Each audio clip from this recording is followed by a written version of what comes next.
Welcome to Odd Talk, a podcast from Open Door Baptist Church recorded in Prattville, Alabama. Hosted by Danny, the associate pastor at Open Door, Odd Talk is a program which discusses the Bible from its creator to creation and everything in between.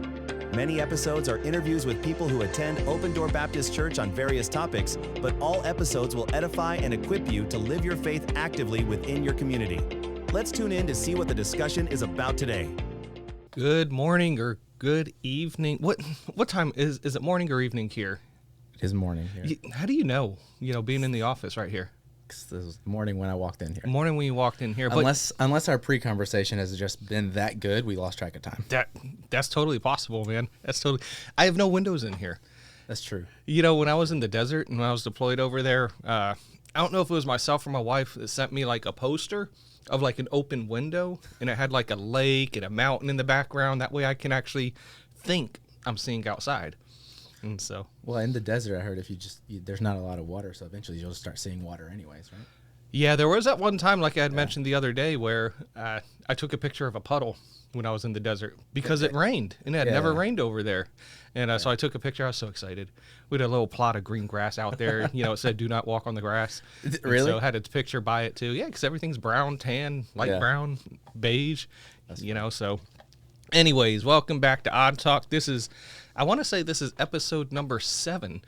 And so my guest here, Gabe, gets the honor of having episode number 7, the number of perfection, the number of completion. And so with that, means after this episode, the podcast is done. It's done. Yeah, nobody else can top it. So Okay, what? So if we're looking the at episode of completion, right? Yeah. That is true. I'm saying perfection, and so this is going to be a perfect episode. No gremlins. Exactly. Right. Yeah. And so I'm excited because Gabe, you're a comical guy. You're a funny guy.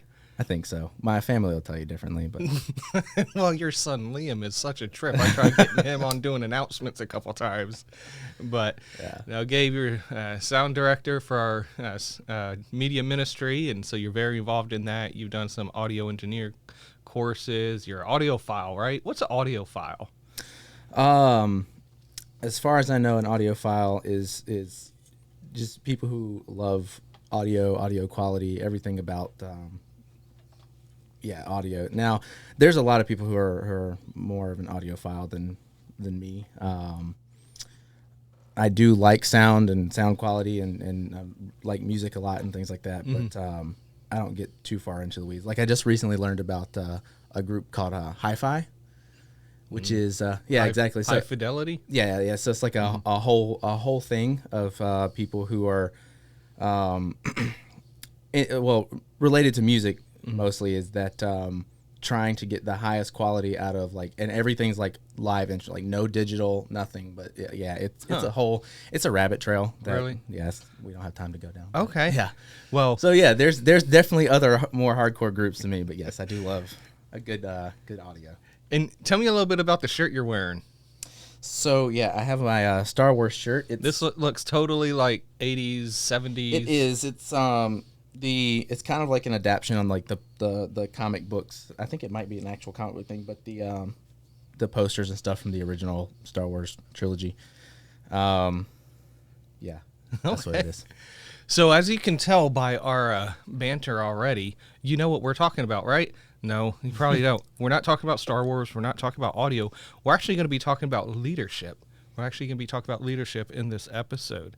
And so I've asked Gabe to come on and speak about this because he's been in a leadership position for quite some time, has taken many John Maxwell Leadership Courses. And I think beforehand you were letting me know that you're actually a certified instructor in some of those courses as well. And we'll get to that later on. But before we get into the actual interview, Gabe, can you share a little bit about yourself? Anything you'd like the audience to know about what makes Gabe? Yeah. So hello, everyone. My name's Gabe, in case you didn't know that. And I do have a passion for leadership. That's kind of my thing. I currently work as a director of operations at Chick-fil-A Taylor and Vaughn. So if you're ever in Montgomery on Vaughn Road, come see us.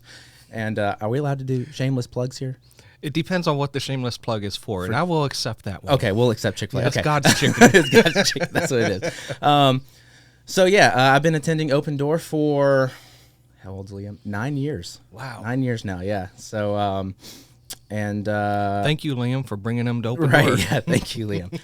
So yeah, we've been attending Open Door for 9 years, and I am one of the 800 pastor kids here. Yeah, and we have like 150 people. Right.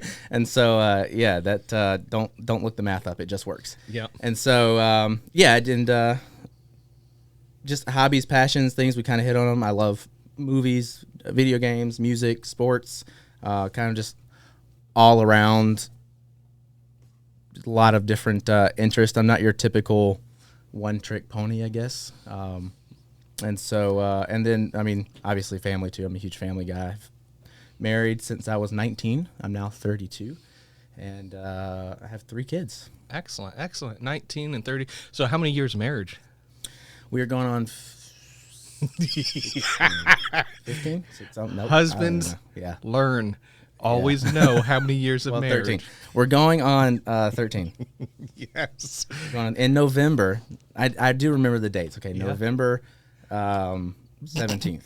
You sure about that? 100%. You look like you had to think about that one. Well, now I am second guessing myself, so I'll get corrected later. But yes, November will be November 17th will be. Whitney 13 chime years. in, Right? if need be. Just make sure she doesn't listen to this episode. But no, that's one thing I love about you is your banter, your humor, your comedic side. If that's a word, I mean, all words are made up, right? 100% they are. Yeah. So I mean, we could, even if comedic isn't a word, we could just make it a word, right? And so, no, I appreciate that about you, but you also have a very serious side as far as leading is concerned, and that's what I really wanted to tap in today on this episode. But before we actually get into leadership, do you believe there's a difference between managing and leading? So is there management, leadership? If so, what do you think differences are? Yeah, so there is 100% a difference between leadership and management. And so my preface to this would be is typically in the leadership world, I mean, most of us here, like everyone's like, oh, you don't want to be a manager, you want to be a leader, kind of thing. And so I'm gonna try to do a lot of hot takes because my thinking evolves on this stuff. I know what a hot lot, so. cakes are, but I don't know what hot takes are. Hot takes are things that some people probably differ on that I am alone in thinking. Well, maybe not alone, but just based off of my experiences, changes in thought processes out of the norm, I guess. Okay. Which is this one's kind of weeding its way into it. But so traditionally, like as I was coming up as a leader, you know, I would hear, you know, we'll use Chick-fil-A a lot in these examples because that's where the majority of my career has been spent. But right. It's always been leadership over management. Like we don't call people managers, we call them leaders. So like we have a shift leader. Our higher ups are called directors, not general managers. You know? So, but to me, the main difference is that leadership, in its definition, is just influence. All you're doing is trying to influence somebody. Okay. And whether that be good or bad, we'll get into that probably later. But management, in my opinion, is an aspect of leadership that is necessary, but it's a skill set. It's not you shouldn't only be managing. So what I mean by that is that if you're a manager, what are you doing? Okay. So it's more like process oriented or fulfilling task type stuff? Yeah. You're just managing a process. You're not necessarily making anything better. You're not making it worse. You're just saying, hey, someone says, hey, I want you to go manage this store. You're like, okay, well, I'm going to make sure that the store is running and everything is going exactly as it's laid out in this whatever training I've had. But I'm not doing anything else outside of that. Okay. And to the point I was making earlier, there's a aspect of that you have to do. Like you have to be able to manage systems and processes. But where the difference comes in is that a manager is not necessarily trying to influence the people around them to get better or to grow or to make an impact in a positive way. And that's where leadership comes in, which is all about relations with the people and how are you influencing them to go beyond where they're at.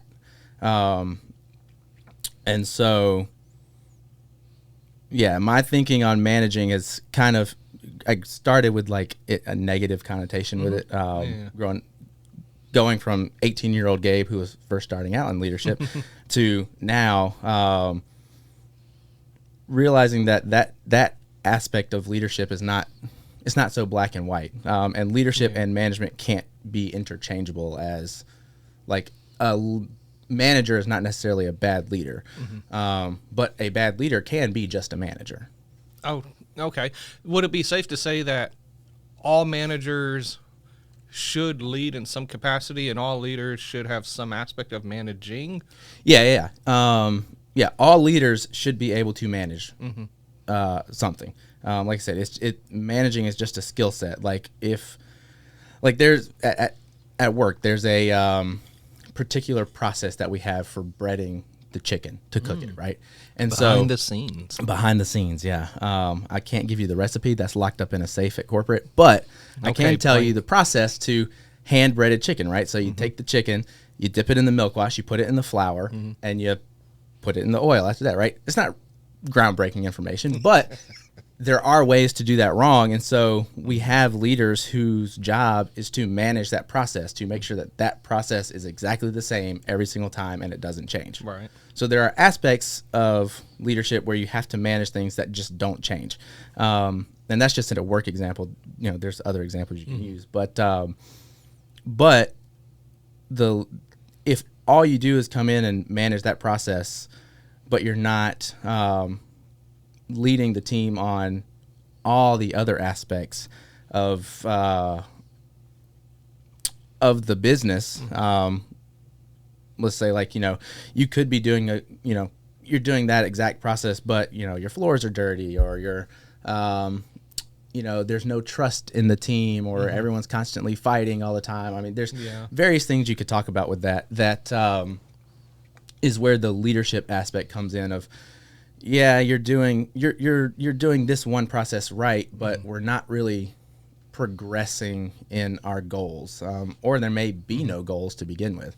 And so that, to me, is kind of the thing where I see the main difference between leadership and managing, is that I can walk into a business or my home, or or even a church, and just go, I'm just going to make sure that everything stays the same. It's not bad, but we're not doing anything different. We're just kind of mediocre. Right. Or I can go in and try to inspire change and in a positive way. And it all depends on, as a leader, what your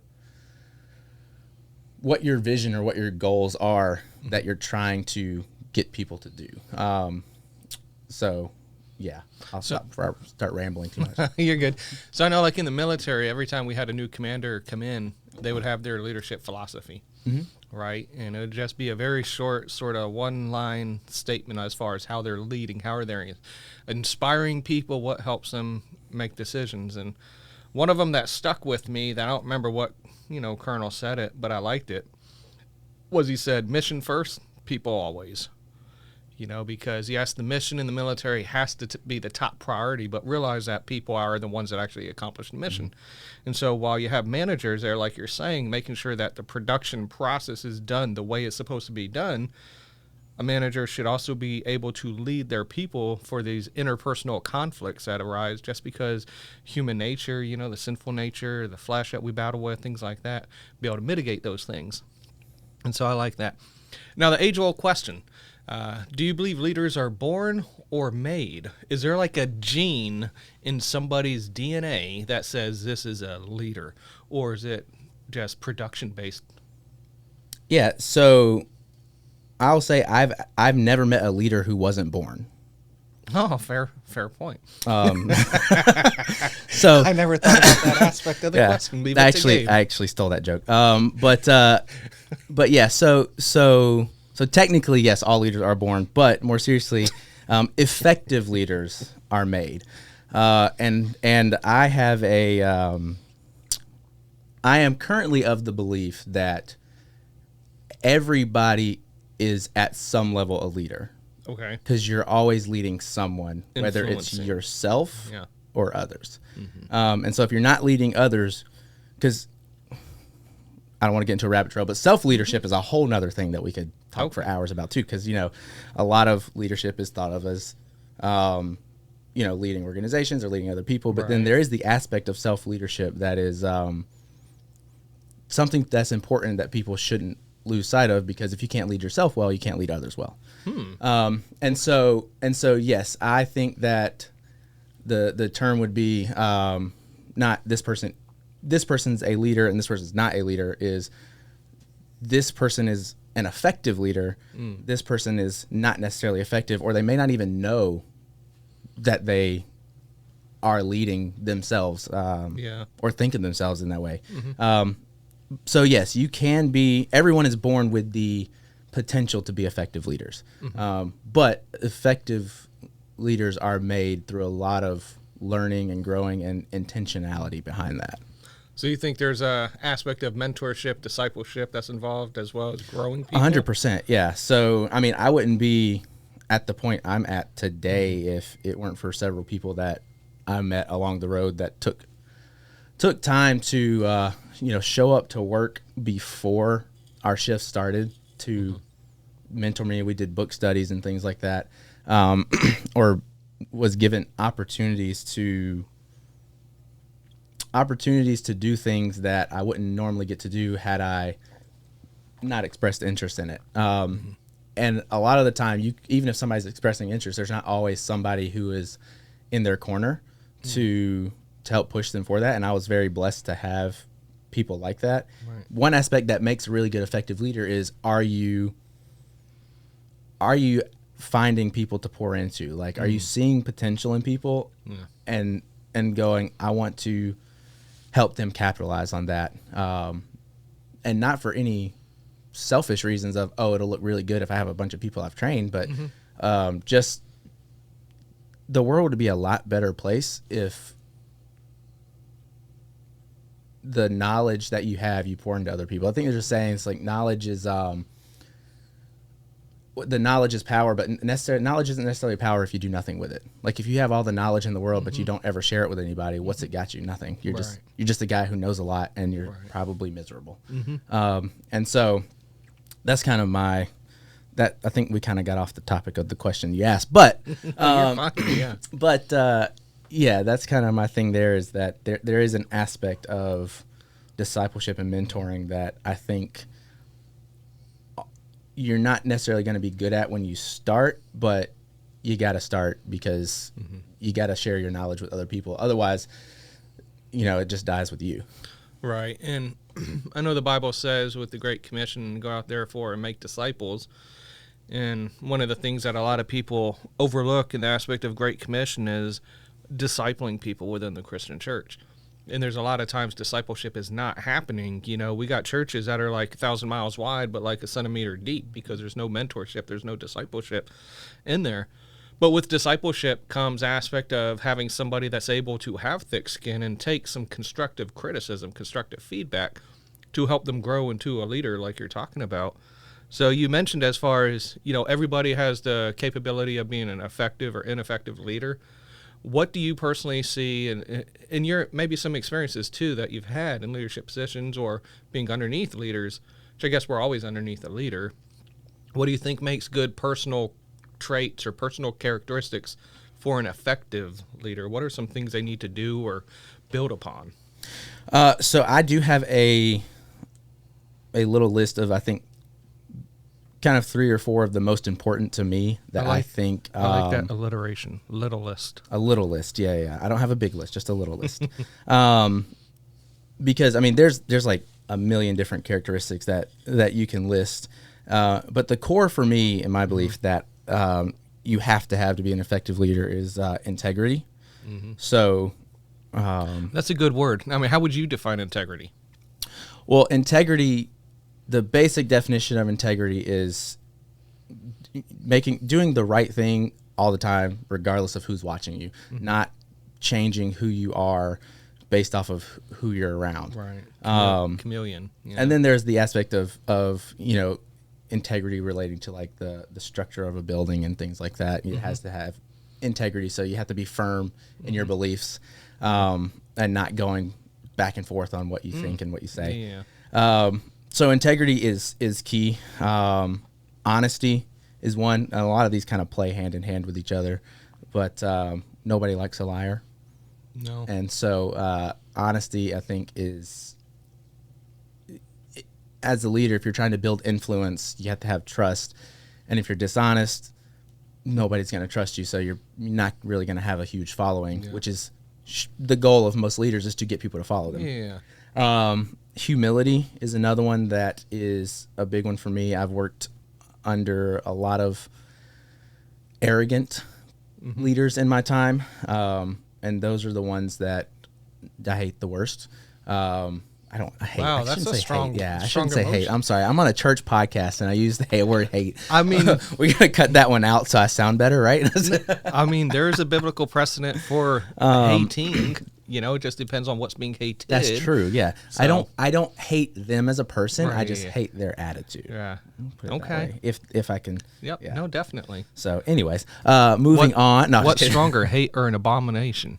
You know, something being abominable in Yeah, your eyes, because that's God true. says there's a lot of different sins that are abominable That's in true. His eyes. So, Yeah. And this coming from somebody who has struggled with humility in the past. When I was a young leader, is I was very hot-headed and very very cocky, if you will. And so I've worked on myself a lot over the years, and that's one thing that humble brag. That's one thing that I have gotten a lot of feedback on, is that people who have mentored me have talked about, like, you know, the humility that I have, which is always weird to hear. I don't like compliments a lot because I don't want to be the person who's just like, oh, I'm getting all these compliments. And so, like, it's always awkward when someone's like, oh, you're so humble. And I'm like, well, what do you say to that as a like, oh, thanks, I've been working on it. Like, I don't know. It's just a weird thing. But it is good to hear, like, the things that you have been personally working on show outwardly. And so people are recognizing that. yeah. Which is another good quality of a leader, is always encourage your people and recognize them. Anyways, that's a different, I have that listed on a different question. So, but yeah, humility. And then the last one that I wrote is you have to have a servant's heart. So if anything, the whole thing you should be focused on as a leader, if you want to have maximum influence, is you're not there to point and tell your people what to do. You're there to serve your people and pull along with them. There's actually a little picture that we use a lot at work, where it's got this team. They're trying to pull this wagon up a mountain, right? Oh, and you've yeah, got the guy behind them who's pointing and yelling, and everyone else is trying to go. And then that's the manager, if you will, or the Yeah. And then the leader is the one who's standing in front with the rope over his shoulder, with everyone else helping behind him, and he's pointing the way forward from the front. So, you got to be able to serve people. Yeah. Okay. So, would it be safe to say then the characteristics of an ineffective or poor leader are just simply opposite of all those traits? Or would Yes. you say that? Yes. Moving on. No. Or would you like to, expound on? Okay, so you talked about what makes an effective leader with these areas. What about like a poor leader? I mean, there's got to be more than just using the antonym of these, words. But Yeah, what are your thoughts there? There is. I mean, and yeah, I mean, I think the opposite of the ones that I listed are characteristics you will see in a poor leader. But you can have a poor leader who has integrity and who's honest, and who's humble. Yeah. And so, and their intentions may be to serve people, but they just aren't good at it yet.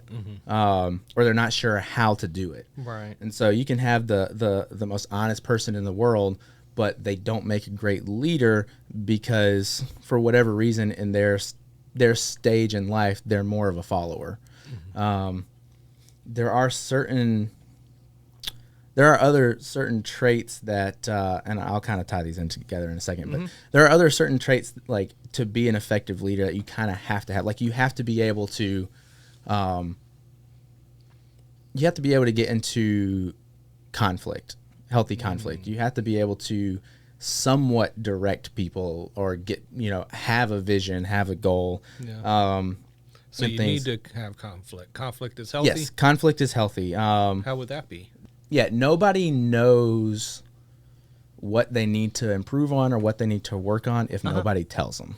Okay, so And hard conversations. Hard conversations. And so now the caveat to that is your intentions behind those conversations. Everything falls back on intentions because we're all human beings. We all have intentions on why we're doing things. Right. Some people have bad intentions. Some people have good intentions, right? And so if your intention is to help somebody work through something that they're struggling with, and you are doing it from a place of love and from a place of care for that person, then yes, that conflict is healthy and oftentimes needed to get them past whatever struggle they're having. Now, if your intention is to go in and just be like, ha, got you, you're bad, I'm better, obviously that's a problem, which the sad thing is there are people like that. There are people who, like one of the things I hate the most is having to terminate an employee. Having to sit down and have that conversation. That word, terminate. Terminate, yeah. Well, we don't use the word fire. Fire is, it's just gross. In the military, we use the word neutralize. Well, I don't think the Chick-fil-A teenagers would like being neutral. They might think like, you're gonna kill me? What? Yeah, it's like no. We're not neutralizing them in Chick-fil-A. But yeah, so I don't like letting people go. It's a horrible feeling. I have been fired from a job before. And so I know what it feels like. And especially when, every situation is different and sometimes it's necessary sometimes if you're a leader and you have somebody on your team or in your following that is not benefiting the team. They may not be a horrible person, but it's just not working out. Yeah. Sometimes you have to have the conversations with them where you're like, hey, I don't think this is going to work out with this partnership that we have. And so, but the intentions behind it should be well. So like my intention behind anytime I have to have that conversation with somebody is always, how do I turn this into a coachable moment for them? How do I leave this area where something bad is happening? It's like, for my instance, somebody's losing their job, but how do I have them leave here with a feeling better about it than they normally would? How do I turn it into, not really turn it into a lesson, but yeah, how do I make it a lesson that they can leave going, okay, like I understand, it's that's nothing personal. It's just an opportunity for growth. And it's just a different season of life. Maybe this isn't the place you're meant to be, kind of thing.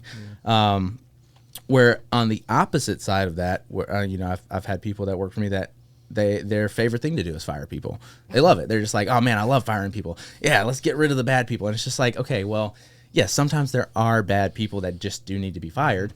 But it's the intention behind it. Like I want everyone to know, like, I care about you. I'm not doing this because I want to. I'm doing this because this is the necessary step to where we're at, and I'm hoping that you can learn and grow from it. And part of that process is on the other side. They have to want to learn and grow, obviously. Right. So yeah, I think that what ultimately makes a poor leader is the intention. Then back to how I was going to connect that. There are the reason that I didn't list all these skill sets of directing and casting vision and things like that on what makes an effective leader is because I would much rather have somebody who I have to try to teach how to communicate better or teach how to cast vision that has integrity, honesty, humility, and service heart than work with somebody who's great at all these things but has absolutely no care for human beings at all. Right. No, I get that. It's like in sports. You have a sports player. I love soccer. I like the English Premier League. And you have some soccer players that they just have talent.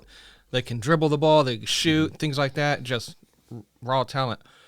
But the ones that you really want are the ones that can have vision. They can see things. You can't really teach vision awareness. You can teach how to shoot the ball, but you can't teach these other aspects. So yeah, and that's usually the way. When I have select the leaders for my team at work, I mean, that's what I'm looking for is what is their character. I'm not necessarily, skills can be taught, but character is a lot harder to ingrain in somebody. And there are some people who just have poor character. Not that people can't change. Everyone can change. But there are some people who just have poor character that don't want to change. So if you've already got a good character and I just kind of have to teach you some skills along the way on how to better lead a team, then that's a no-brainer for me. So yeah, those are that's my thoughts on that. So I know, like, when I used to work in ROTC at Alabama State, I don't know if you remember that, but in Alabama State, for when they're working on their bachelor's degree, they're trying to, through ROTC, become a commissioned officer, second lieutenant in the Air Force.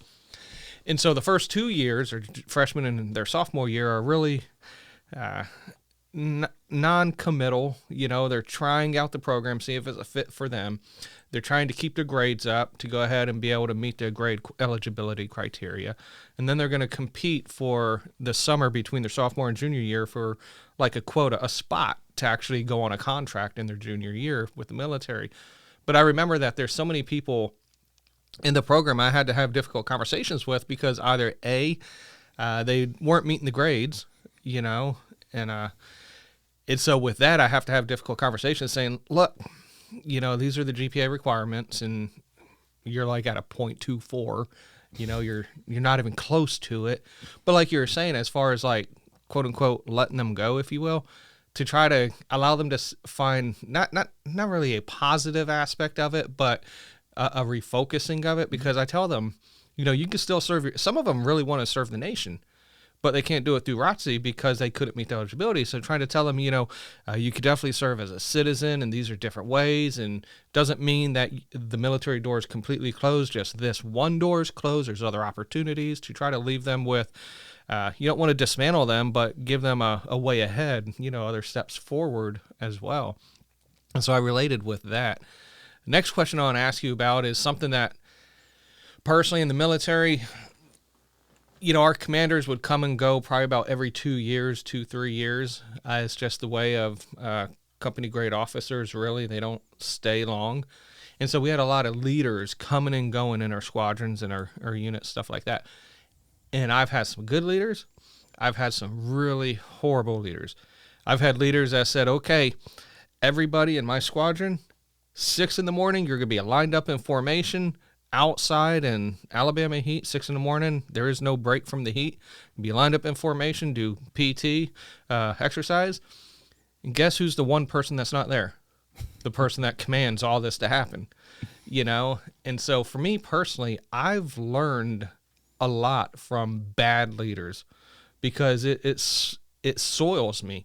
I actually use a different word. It doesn't soil me per se, but there's a negative emotion, and it sort of scars me. I'm like, I am never doing that again. What are your thoughts? Do you think someone learns more from a bad leader? Do they learn more from a good leader, or do they just learn, period? Yeah, so you can learn from both, and learning from both are important. And I trust me, I've learned. I used to. I hope nobody at worked with me at UPS listens to this. So I've worked at UPS before, and so it was a rough experience for me, and there was a lot that I learned about myself on how I didn't want to be from a leadership standpoint. And so, I mean, there were some good people at UPS. Don't get me wrong, but it was a whole different world coming from a guy who was at Chick-fil-A. Going to UPS, I'm like, whoa, this is not at all what I thought the world was like. Yeah. And then now going back to Chick-fil-A pretty quickly. But I would argue that as much as you can learn from bad leaders, you're always going to learn more from a good leader. Okay. And so if the majority of what you consume is bad leaders, you may learn what not to do, but you're not necessarily going to learn what to do. Okay, so it's not really growing you. Right. You're not, you know, and this may not be everyone's experience. You know, after watching a bad leader and you're like, okay, that's a bad leader. I don't want to be that guy. Now, how do I not be that guy? What are the things that I need to do? Well, in that instance, if you want to grow, you're going to have to look at people who are doing it right that you want to model that behavior. So my thought process on that is that if you never look at a bad leader and you only look at good leaders, you may not know what the bad leaders are doing, but you're always going to know what the good leaders are doing and how to progress and move forward. You may make more mistakes along the way that way, but you can recover quickly from those because you have good examples. So like I said, I think it's important to know, hey, this is, look at history, look at the past, or look at examples of bad leadership to go, okay, that's a mistake that I've never made, and I want to make sure I don't make that, or I don't behave that way. But the majority of your consumption should be learning from the leaders who are good role models that you want to model yourself after, because you're going to be much more effective doing it that way. Yeah, no, that definitely makes sense, because like you said, a bad leader tells you what not to do and where not to go, but it doesn't tell you where you should. And so, and you could fumble along the way and figure it out eventually, but at some point you're going to have to seek advice. I mean, nobody learns anything on their own. I mean, everybody that's ever learned anything, anybody that's talking, I mean, all the stuff that we're talking about right now, like I didn't just come up with it off the top of my head. Like you said, John Maxwell, I've done a lot of his stuff. And so I learned a lot from him, a lot of leadership books, personal people in my personal life that I've met through Chick-fil-A and stuff. So everything that you learn is from somebody. And so, it's just, that's why I hold that position, is because, I mean, I've seen a lot of bad leaders, but I haven't learned near as much from them that helps me get to where I want to go as I have from the people who are actually doing what I want to do. Right. So it's a matter of growing as a leader, and you could grow as a leader by experiencing good leadership. You can grow as a leader without experiencing bad leadership. Yeah. But you cannot grow as a leader by only learning from bad people. Would that be fair to say? Yeah, you could grow marginally, I would say. I mean, because I mean, we have human beings are smart for the most part. Like you're, well, hold on. For the most part, okay. There's this thing in leadership where saying always expect the best. Okay, so I'm expecting the best right now. And so you can kind of fumble your way through stuff and figure things out. But the rate and the quality of the growth are going to be a lot different. So I could only watch bad leaders and go, I don't want to do that. And then I can just try to figure out how to do the opposite of that. And I could probably do a better job than they're doing, but I can't do as good of a job as I want to do without finding somebody else who's doing that and going, okay, that's what they're doing. How do I get there? Let me learn from them. So that's a big deal as far as discipleship is concerned within the Christian community, as far as not just learning what are some believers doing that you don't want to do, but who is where you want to be spiritually, and see if they can help you get to that point. Yeah. Because there's always somebody better in different aspects than you, and you're always better than somebody in certain areas as well. And so discipleship should involve three people: the person individually, the person looking for who's going to help them, and then the person they can look at to help get where they are. So 100%. Okay. Can you lead without loving people? Yes, but you're not going to do very good. What do you mean?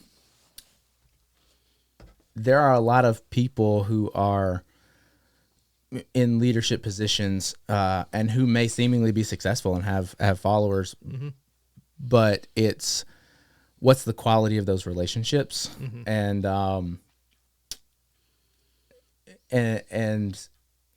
how long does the success, if you will, last? The leadership influence. The leadership influence, yeah. And so yeah, I mean, you hear stories all the time about people who, horrible bosses and, like one of the qualities we're talking about: arrogance, deceitfulness, dishonesty. Those types of leaders who have those qualities, who don't really necessarily care for the people. They're just there to use them as a stepping stool.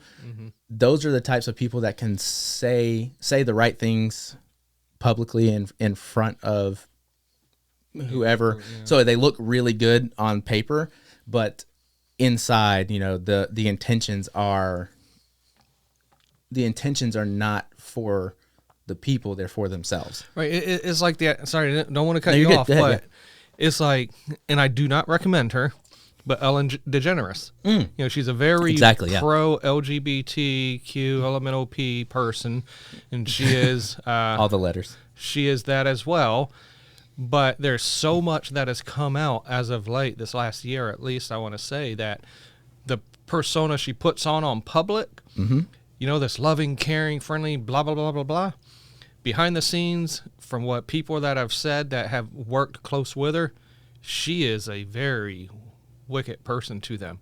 Yeah. Evil intentions, racist, I want to say as well, and just all these traits that she's living this straight up hypocritical life.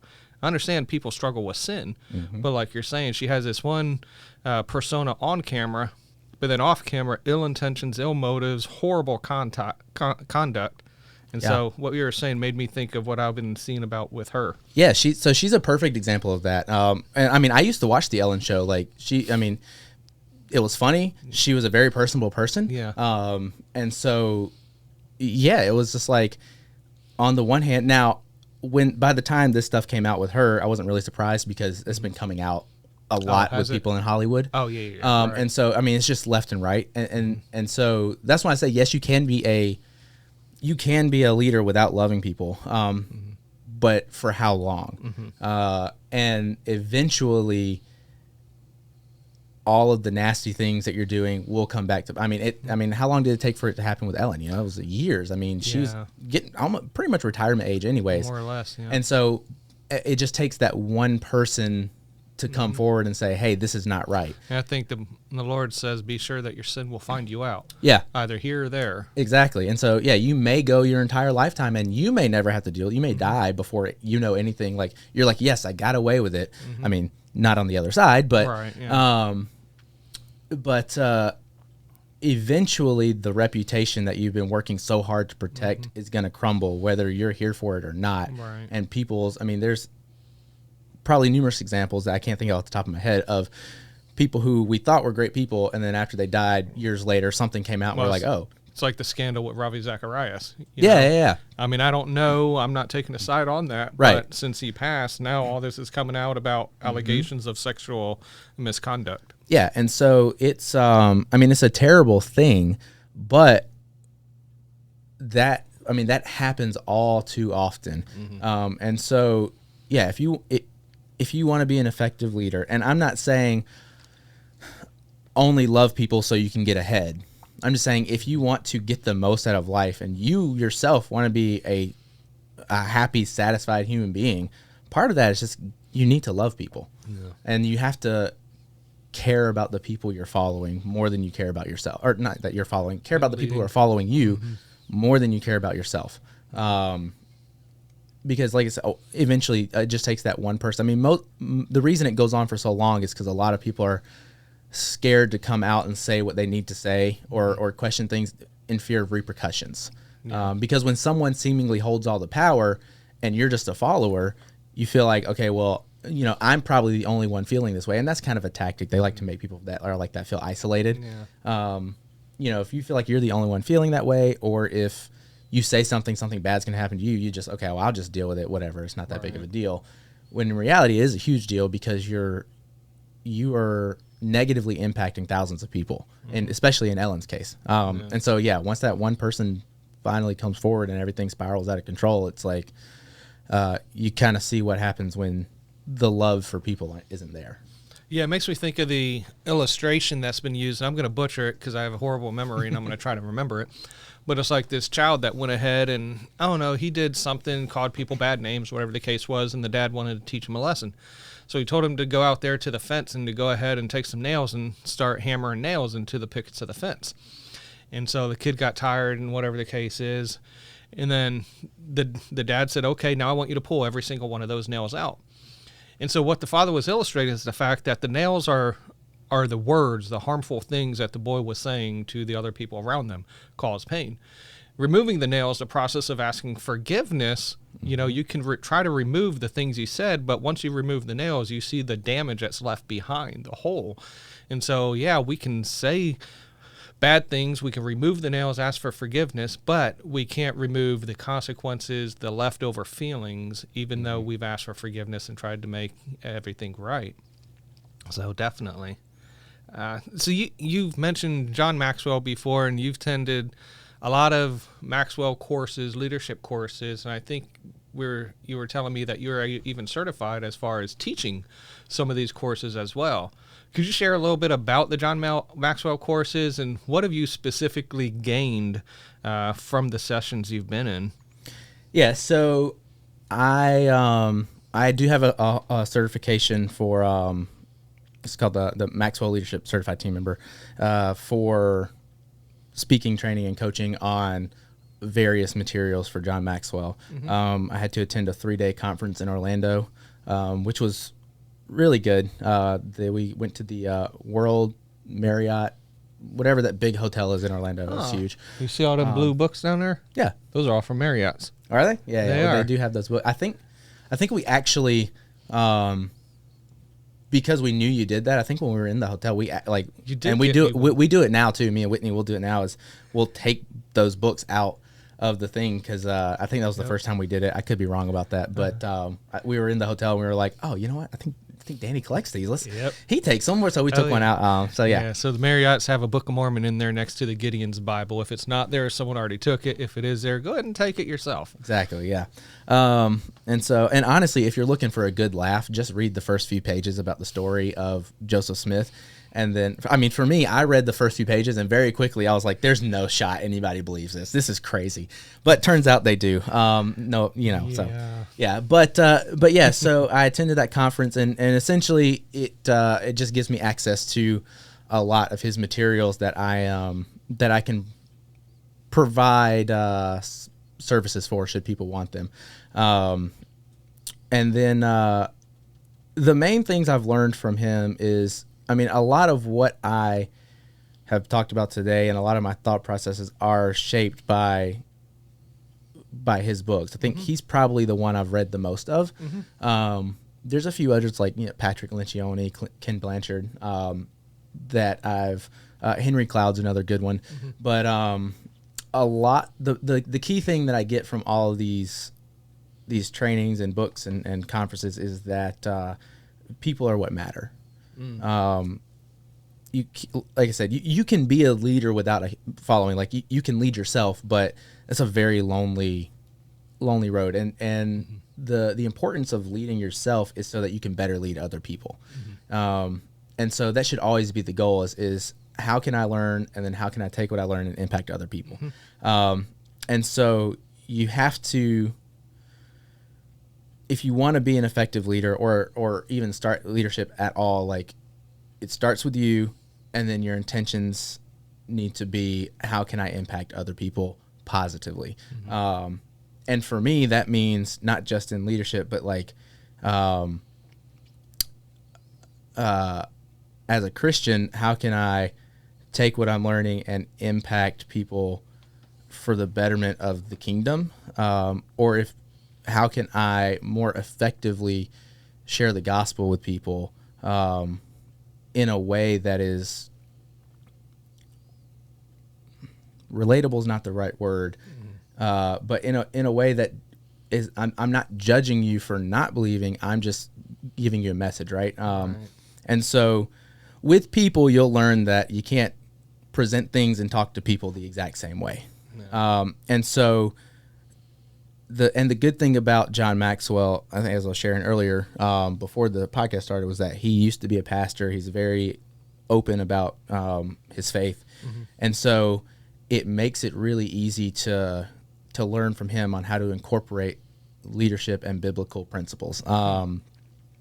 It's just like Truett Cathy, the founder of Chick-fil-A. He always said that, Chick-fil-A is notoriously a Christian company. That's what they tell everyone.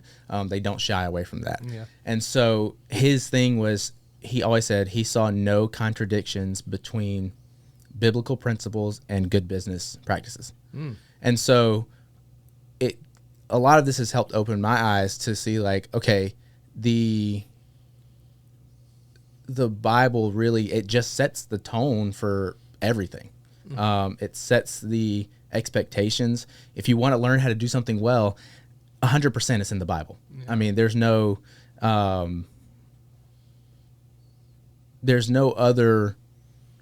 really no other book that you can look at that that you can go, okay, well, this principle that I'm talking about, it's not in the Bible, but it is in this book over here. Funny enough, there are a lot of, leadership experts, I will say. Well, I mean, technically nobody's an expert. You're always learning, but leadership gurus who aren't Christians that will teach the same principles as John Maxwell. They just won't say they got it from the Bible. Whereas he goes, hey, I got it from the Bible. Here's the exact verse in scripture reference where these things are applied. So yeah, I think that's kind of like the main thing for me is that people matter. Definitely. Yeah, and the aspect of biblical principles, even when secularists are teaching, the principles are timeless, universal, transcendent truths, of God's word, that whether the secularist wants to admit it or not. But if people want to know, how do I have a good marriage? They're not going to say godly, but how do I have a good, healthy marriage? They're going to use biblical principles. How do I manage my finances properly? They're going to use biblical principles. And so while they know it or not, it all really stems from the Word of God. Because again, if God created the universe and God created life, if God created this thing called living, then he's going to know the best way to live it and the best principles to go ahead and establish these sort of principles and laws. So... All right, yes, so the whole thing, where does morality come from? Like a lot of the stuff we talk about is what is morally right and what's morally wrong. That plays a lot into leadership. And so no matter where you go, if you ask people who aren't Christians, where does morality come from? A lot of the answers you'll get is like, well, it's subjective. It's just however you feel. Like, this person's morals are different. It's like, okay, well, how does that work in a society? So it only works if there is an objective moral standard, and that comes from the Bible. So it's just like it's right here in the book, clearly laid out. So you brought it up, but it's interesting when some people will say morality is what's good for the betterment, the majority of the group. Yeah. So if you would ask people, like in Nazi Germany, so with what they did in Germany and in their Holocaust. You could argue the majority of the people were Third Reich members and advocates. Was what they did with the atrocities of the Holocaust moral? And so if we're going to take it to those extremes, what about Pol Pot in Cambodia or Stalin and whatever the case is? So yeah, it's very subjective, but we need to have some sort of objective truth standard. Which is Adolf Hitler is a great example of somebody who was a leader who didn't necessarily love people, or at least love all people. You could argue, I'm not advocating for Hitler here, but you can argue for a time he was a very successful leader. He rallied a bunch of people. He had a bunch of followers. He got a bunch of people behind his mission. But eventually somebody, i.e. the rest of the world, came forward and said, hey, this is not right. And then everything came crashing down. So just for a more like, a less lighthearted example, from Ellen DeGeneres to there are world leaders who are very successful for a time as a leader and getting people to follow behind them, but eventually it all just comes crashing down if your intentions are not where they should be. Yeah, it's interesting you brought that up. Me and my daughter Alyssa, we watched probably every documentary ever made on Nazis, the Third Reich, Hitler, and with how much propaganda during World War II and the leadings up to World War II, and how much Hitler had to be coached. He was even coached on body language, positions of arms, and things of that nature. He struggled with anxiety, depression. Early on, he struggled with the young Messiah complex as well. And it was interesting that from what I remember in these documentaries, one of the things that sort of set him on the trajectory of him becoming so anti-Semitic or such a horrible person was he was rejected at a young age for an art school. He really had all aspirations to become an artist and blah, blah, blah. And he applied and he was rejected. And that sense of rejection really sent him downward and slowly built him up to be the evil person that he ended up becoming. But interesting. All right, so with all that, we talked about principles of leadership, different experiences, stuff like that. Outside of Jesus, obviously Jesus is the best leader ever, and it would be so easy to find examples of leadership principles in the life of Jesus. So you can't use Jesus, but in the Bible, and I don't even like the word characters. You know, when I hear people mention, characters of the Bible, I personally don't like that, because when I think of a character, I think of a fictional person in a movie or a play, something like that. But as far as people in the Bible, are there any people in the Bible that have made great leaders or great leadership decisions? Who would you say are some great leaders in the Bible outside of Jesus, and what in their life can we actually learn and glean from? So I have two that I picked. It was going to be four, and then it went down to three, and then it went down to two because Whitney said, I think two's enough. So I was up last night just trying to finalize notes and stuff. And so I think we've talked about this one before, is Nehemiah. Oh, yeah. Is one of my favorite books. There was a sermon at a church I was at prior to Open Door that was preached by the pastor there, and he taught in the book of Nehemiah, and it always stood out to me a lot. And I've never really forgotten that story of Nehemiah. But so we know Nehemiah, his whole story. He rebuilt the walls of Jerusalem and things like that. And so I'm going to use my Maxwell Leadership Bible cheat sheet that I have here. But there's a few things about Nehemiah that I think are great examples of him as a leader, and kind of a good example of what leaders should be. So the first thing that I jotted down was that the story of Nehemiah is not a story of a single successful person. Okay, yeah. He didn't rebuild the walls of Jerusalem by himself. Right. He actually had to rally an entire people group to help him build the wall.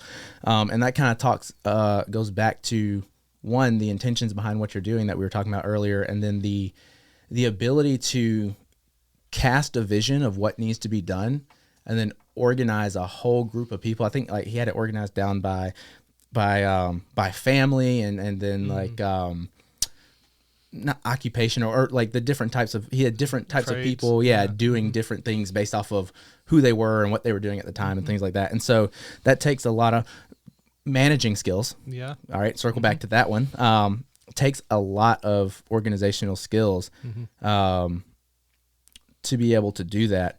And not only that, but you've got to be able to communicate effectively what the vision is, and what the reasoning behind why you want to do what it is. I mean, because they had lived for a while without the walls. Nobody else was doing anything about it, right? And so again, it just takes that one person to see something. And so that's the first thing. Is a successful leader is not the story of a single person. You always you need to have people behind you to help move forward. We kind of already talked about this one, but the second thing was, a leader, he rallied many people to work together. And then the third thing is what John Maxwell calls the law of navigation. So he had uncommon vision. So he was able to see before, and he was able to see more. And so he could see the problem in Jerusalem, even though he wasn't in Jerusalem. I mean, he's hundreds of miles away, and he was able to see what the problem was that they needed, when seemingly nobody else was. I mean, I'm sure somebody in Jerusalem was like, "Oh man, these walls they're not built. That's crazy," and then they just went about their life, right? Right. But he saw further than other people. He was like, "Okay, this is a problem. We need to fix this." And then he knew that the wall could and should be rebuilt, and what it would take. He organized the whole thing, and so he was able to see more and before what anyone else was seeing, and then he planned accordingly to protect from the dangers that were facing Jerusalem when the enemies of Jerusalem, I think Tobias and Sanballat, were plotting against him, which is multiple times, not just once. It was like they were plotted, and then you go a few chapters later, and then they plotted again, and so on top of getting everybody rallied around building the wall, which you think, okay, that was hard, but everyone's on board with building the wall. Oh, also now I have to ask people to guard the walls because while people who aren't normally building are now building. So it was a lot, but he was it's what we like to call being proactive versus reactive. And so he noticed that there was going to be a problem. He knew these people were plotting against him, so he proactively set up the guards and structured things in a way to protect themselves rather than just waiting till something happened and go, let's scramble and get it done, right? Right. Yeah. And that's a really key skill set. That's not a quality that it's hard to do that, to be proactive all the time. But that is a really good skill set that for leaders to learn is how to be proactive. And there's a bunch of different ways to say it, but there's the saying of being a thermostat and not a thermometer.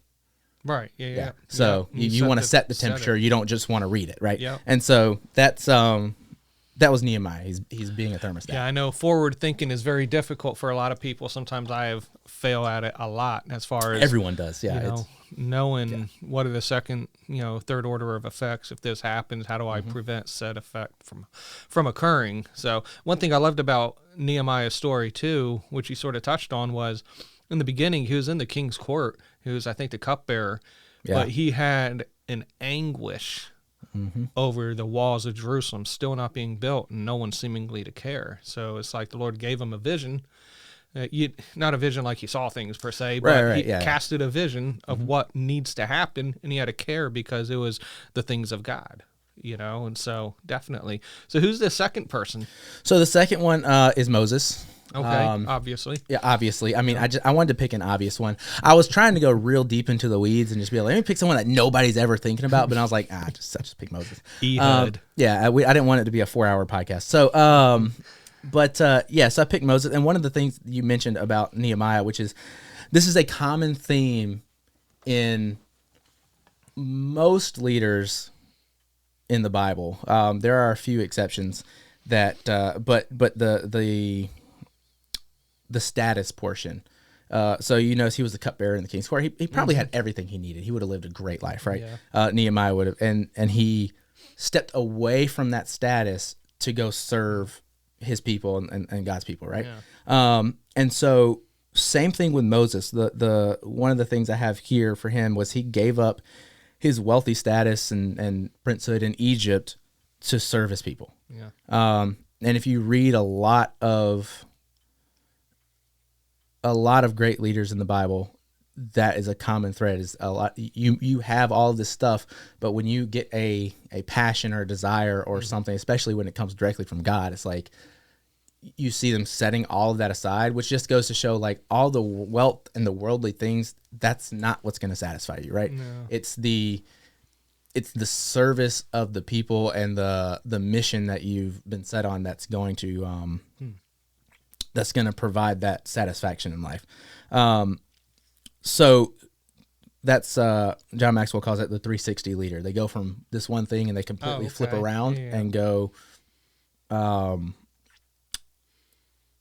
left all that they had to go follow the mission. Yeah. The third thing about Moses is that kind of goes back to the one of the qualities that I listed as that I think you have to have as a leader is humility.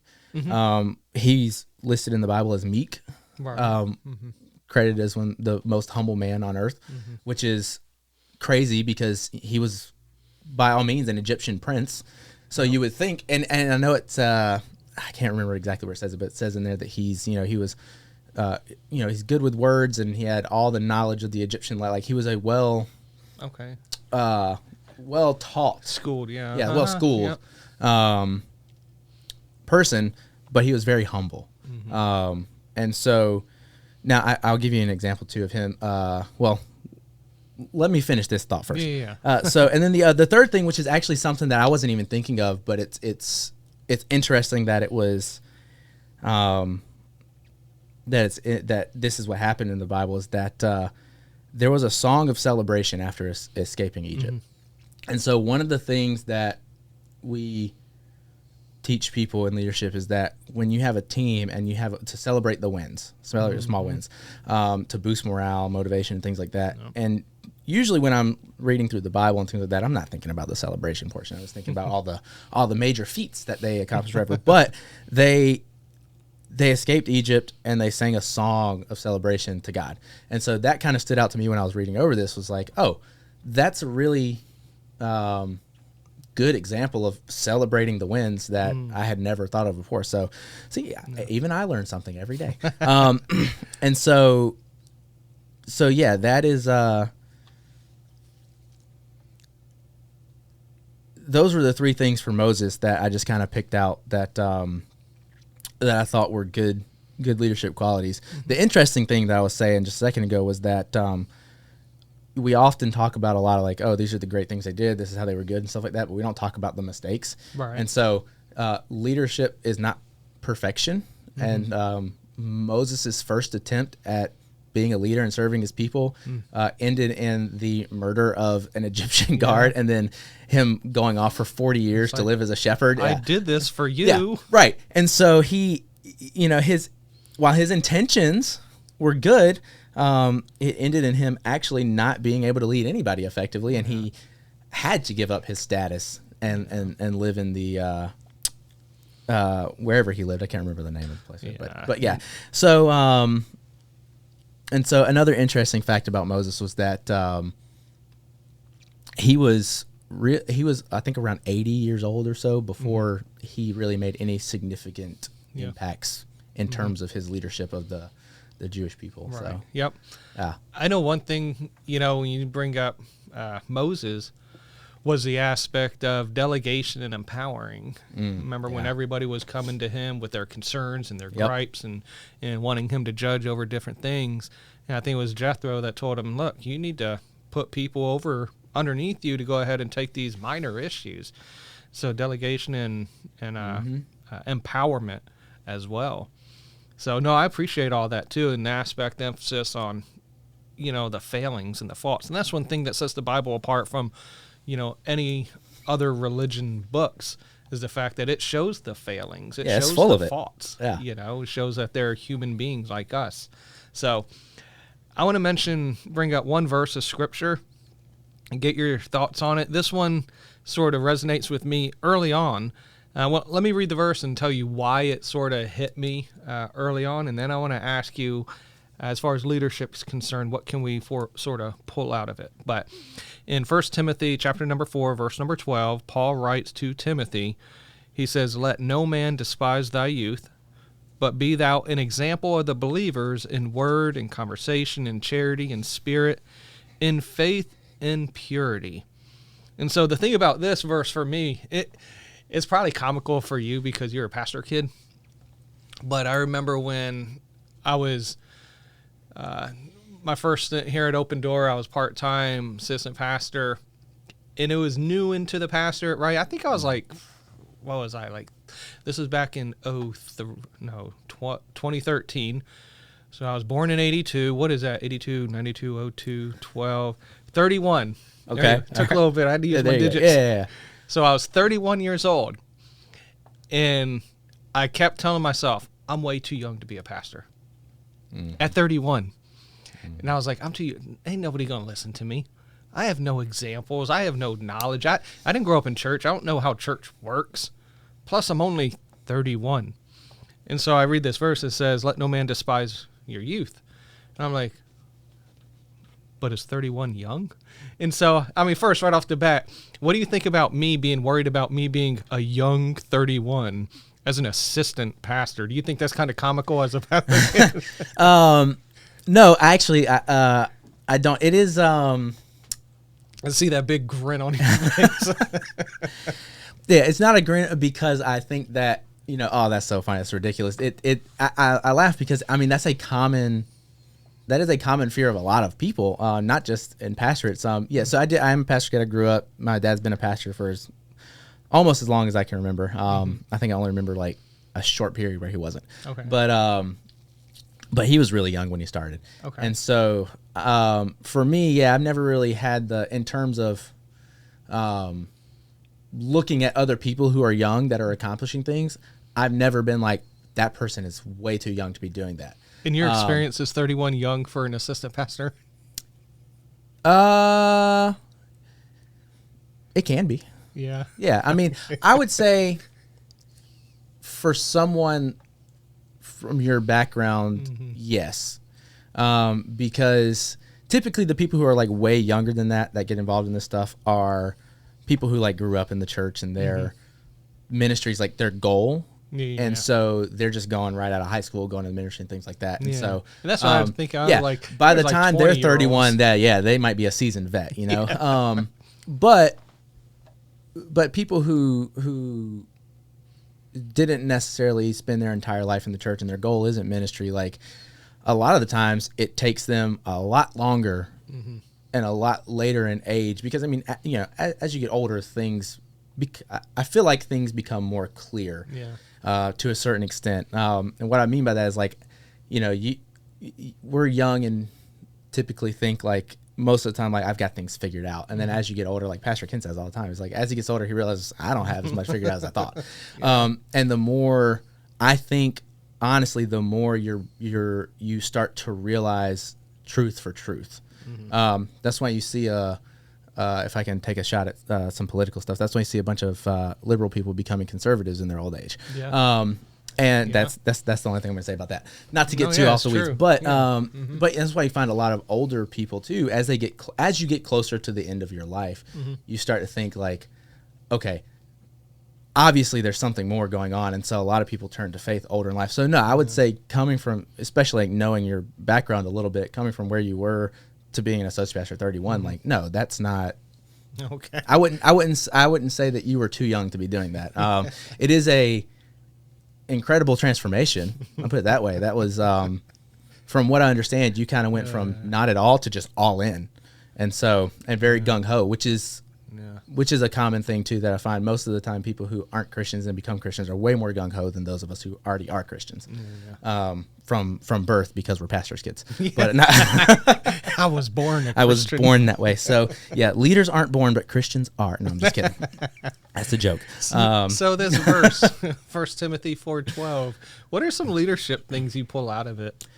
Yeah, well, the like you said, the first thing you mentioned that it says in the verse that Paul's trying to tell, which would suggest to us that Timothy's worried about this, is that I'm too young for this, or I don't have enough experience and things like that. And I think there's really no too young. Age doesn't matter. Like I said before, Moses was almost 80 before he did anything. So it doesn't matter how old you are or how young you are. Your life experience is always different than somebody else's, and there's always somebody out there who can benefit from what you have and what you can bring to the table. And if what you're bringing to the table is not what those people need, then they can just, they'll go find somebody who does have that. But don't sell yourself short because you feel like you're too young or you don't have enough experience. Right. You may not have all the experience. You may not have experience that people need, but you have it that somebody needs. The only thing that I would say that does come with experience is learning how to communicate that. And so, Timothy, probably he's not too young. He can do it. Obviously, Paul thought he had it in him. And that's why Paul was mentoring. This is the importance of a mentor, is to help train you up and coach you for that stuff. But I would say the biggest thing for Timothy would probably be just, you have things that people need. So now your challenge is to be able to effectively communicate that. True. And so that's the first thing, is that for me, age doesn't matter. Experience doesn't matter. How do you get experience doing anything? You have to do it. You can't get experience if you don't do it. And so it's just like people who are wanting to start a new job or start a business or whatever. The most profound advice is just start. And then, you can learn up to a certain point without doing, but at some point you have to start, because you have to learn from doing in order to get the experience that you need. And so, which is basically what Paul was telling Timothy. He's like, hey, just, you can do it. I'm telling you to do it. So do it. And then the other thing was that the latter half of the verse, where it talks about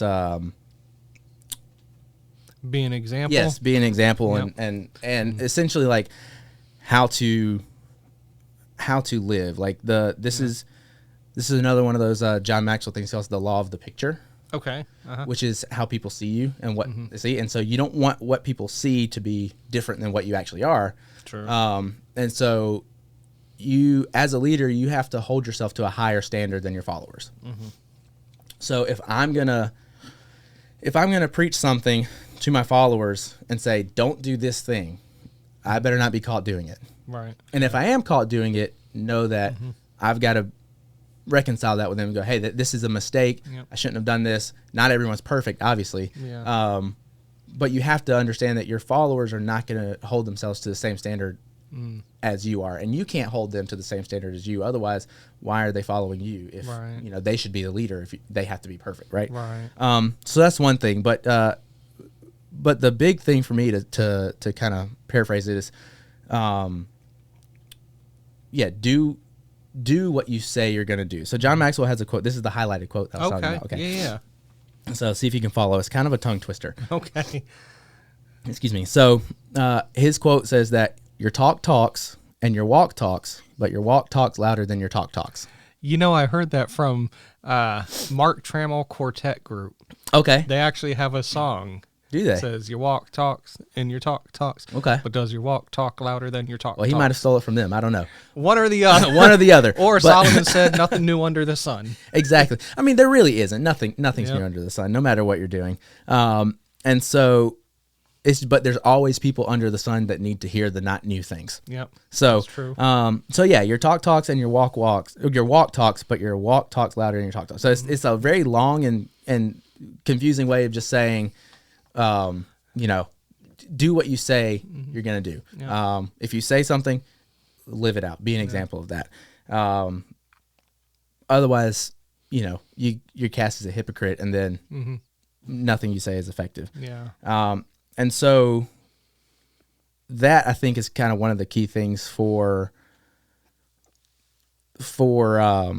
Timothy, was that, your age is not a limiter for you. As long as you are holding yourself to a higher standard and you're living out the principles that you're teaching, then the age is irrelevant. Because they're going to do what you do. They're not necessarily going to do what you say, especially if if you are not doing what you say. Yeah. That's why I like that's the loudest and most knowledgeable person or leader is not always automatically the best leader. You can it's because if they're not doing what they say they're going to do, if they're not living out their own principles, it doesn't matter how much you know. It doesn't matter what your personality type is or anything like that. It just, what you do has way more of an impact than what you say. Yeah, because if leadership is all about influence and inspiration, and if I know we're all hypocrites to a degree, but if you're living such a hypocritical life that your walk isn't matching your talk, then yeah, if leadership is influence and inspiration, I can definitely see how, like you said, I love what you said in the regard that people aren't necessarily going to do what you say, they're going to do what you do, if they're looking up to you as a leader. Yeah. And so it's very, very important. Yeah, and if you don't believe that, just have kids and watch them. They 100% do what you do, and then will remember every contradiction in everything you've ever said. Yes, they will. Yeah. Yes, So- they will. I think I don't recommend him, but there's a guy out there. He's a Calvinist, Vodi Bachman. Yeah. He calls them vipers and diapers. Yep. So It's a pretty accurate description. yeah. All right. So this is pretty much concluding our leadership episode. So I have 2 more questions. Okay. One of them is, do you have any final comments or final thoughts as far as anything we've already talked about or anything you want to shore up, things like that? Yeah. So, I mean, I think for me, just the final thoughts, like I say, if I could just leave something with people for leadership, is that it's a lifelong journey of growth. There's never an end. At the point, if you feel like you've gotten to the end of your leadership journey, that means you need to learn something new. And so just stretch yourselves, try to grow, find ways to just be better as a person and as a leader, and then just serve others, care about people. I mean, that's really what it's all about, and it's not a natural thing for everyone.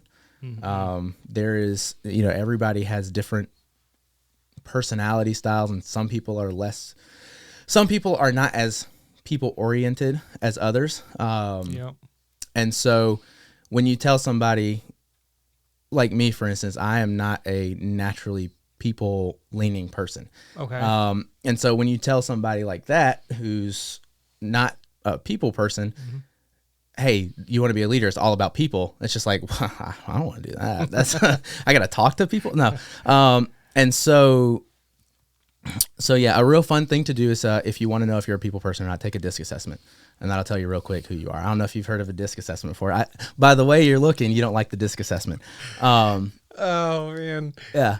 DISC assessment. Yeah, and DISC. So, yep. Yeah, that was all over the military. We had to do that like every 4 years or whatever. Oh yeah. Well, you shouldn't really have to. I mean, every 4 years is a lot. Our squadron enforced it. Yeah, you will change slightly over the course of your life.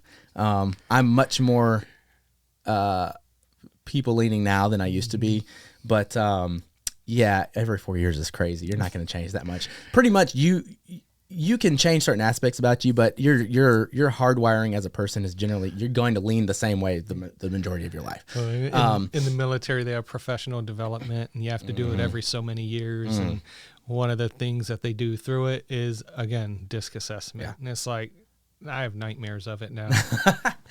Yeah. Well, I actually have a DISC for you here to take. No, I'm just kidding. I love the DISC assessment, but I'm not going to ask people to take it every 4 years. But yeah, so everyone is different. And so the things that, if you want to be a leader and you have to care about people, it's going to be challenging is where I'm getting at. It's not going to be something, unless you're one of those people who just loves people to death and you're just like, you get energized by people. Right, yeah. That aspect comes easy for you. So if you're one of the people who is not energized by other people, then it's going to be something you're going to have to work at. But working at it is very rewarding. And you quickly realize as you start interacting with people and showing genuine care for them, the benefits that it has on not only you, but them. And that's kind of the thing for me that got me going into, is that it doesn't really matter if after a long conversation with a group of people that I'm just tired and burned out, but that they had joy from the conversations or something that was shared and they benefited from it is enough for me to keep going and doing it again. And so, yeah, just love people, serve people, care for people. Yeah. Excellent. I appreciate that. Now, as final thing as far as leadership is concerned is you don't necessarily have to be in a leadership position within a business organization. If you have kids, if you're a husband, you just have a peer group. You're a leader no matter what you think with people around you, just some sort of realm of influence. Yeah. So the last question I ask everybody on these interviews are always geared towards something I'd like, and I think the audience would like to know as well about the person. And they're sort of like these icebreaker type questions. You couldn't have walked into this question any better than you did. Oh no. By wearing your Star Wars shirt. Okay. So I'm going to ask, and everybody I ask these questions, they answer them. Okay. And so I'm asking you So I have to answer. To answer them. Okay. Heard. Yeah. And so for all the guys and, all the people, I should say, at the church, I don't want to generalize it and be, whatever, but they are going to love this question. Oh, boy. And I'm actually going to read this one verbatim. Okay. Which Star Trek series do you believe are the best, and what makes Star Trek better than Star Wars? Okay. not a hard question to answer, actually. Oh, really? Yeah. So because you're a Star Wars guy, right? I love Star Wars. Huge Star Wars guy. I'm not a huge fan of Star Trek. My dad is a Trekkie. Is it safe to say there's been some debates up here as far as Star Wars and Star Trek? There have been, yes. Yeah? There have been. And everybody knows. And everybody who likes Star Trek is wrong. But yeah. So my dad's a huge Trekkie. I grew up watching a ton of Star Trek. Actually, funny story about that. Before I answer your question. No, it is an option on Duolingo to learn. Oh, interesting. In case anybody's wanting to do that. So when I was growing up, we did not have satellite or things like that. We just had an antenna that we'd hook up to the TV or whatever. Back in the old days, And so my dad would want to watch Star Trek. And so my job was to stand by the fireplace and hold the antenna in a specific area so he could get service. Of course. And if the service went out, I had to move while he sat on the couch. Right? Exactly. Servant leadership. Yeah. That's what we call delegation is what he did. Yeah. He delegated the antenna to me. Right. Empowerment. Yeah. And so, so yes, Star Trek. I am a huge fan of, what's the one? It's with Captain Picard and Data. Yeah, it's Generations. I can't remember the name. I don't watch either of them. Yeah, whoever's a Star Trek fan, you'll know. And if I get the specific series name wrong, I'm a Star Wars fan. Sue me. Don't sue me. But yeah. So Star Trek, the one with Captain Picard and Data. I love Patrick Stewart. Okay, he's a good actor. And so that is probably my favorite Star Wars. I grew up watching Star Trek. I grew up watching William Shatner. Okay. And that one, that was the first one. Those are abysmal. Please don't. Those are horrible. But yeah, that I was really worried about this question you're about to ask me. But apparently it didn't. But no, it didn't rattle me at all. I mean, I can say you can't convince me that Star Trek is better. But I want to hear why you think what makes it better than Star Wars. But there's nothing about it that makes it better than Star Wars. There's not a question as far as is it. There's a question that says specifically what makes Star Trek better than Star Wars. There's got to be something.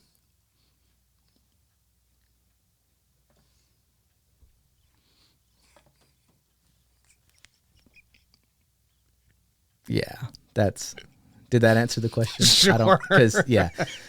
You don't trust me, do you? Because I was waiting on the answer to this, and I was going to pull a soundbite. Oh, no. And it was going to go viral. Was it? Yeah. Oh, man. I don't know if that's a good thing. Viruses don't sound good. It doesn't. Well, what was the soundbite? What was I supposed to say so that we can still play the soundbite? Anything that you say Star Trek is better than Star Wars would be good. But that ship has sailed. Wow, what a shame. Yeah, there's just nothing. Like, I can't give you anything about Star Trek that would make it better than Star Wars. Yeah. So he won't even walk into that. Man, I was so excited about this last question, and Gabe, for only about the 13th time, you've let me down. Oh, you've let me down. No, it's all good. I want to thank you for being a part of Odd Talk. We'll have you back It's again if the audience so chooses, and so they can comment, in the comments below and let me know their thoughts as far as this interview is concerned. But now we'll have you back on. We're only around the 90-minute mark. We're close to the 90-minute mark, yeah. Oh. But then, of course, some edits and remove the beginning part and stuff like that from when we were waiting to go live. But so we got time. We do have time. So what do you want to talk about? Well, I recently got a MacBook. All right, so that's going to conclude it for today's episode. So for those of you that are still listening, we appreciate you. Go ahead, like, share, comment, subscribe, whatever you do. Go ahead and tune in for next week's episode. And we thank you for being here. Until next time, God bless. Thank you for tuning in to the latest episode of Odd Talk. If you're looking for a friendly, loving, Bible-believing, dispensational, grace-oriented church that hasn't succumbed to the woke ideology of our day, be sure to visit Open Door Baptist Church either in person or online. Their address and social media links are listed in the description of the episode. See you on the next episode.